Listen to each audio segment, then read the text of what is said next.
এই যে বন্ধুরা, গ্রাম এলাকায় সবুজ শ্যামলে আর তার গাছে ভরা এই এলাকায় এই গ্রামগুলো দেখতে অনেক সুন্দর।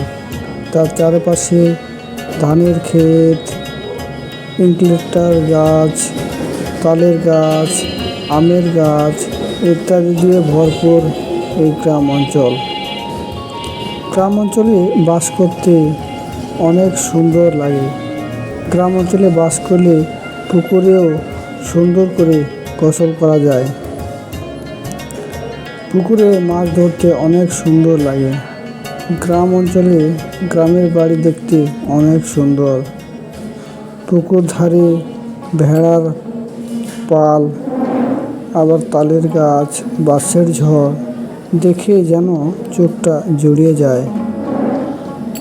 তার আশেপাশে থাকে গরু বাঁধা, এগুলো দেখলে আসলে গ্রাম অঞ্চলের কথা মনে পড়ে যায়। ভিডিওটি আপনাদের কেমন লাগে অবশ্যই কমেন্টে জানাবেন।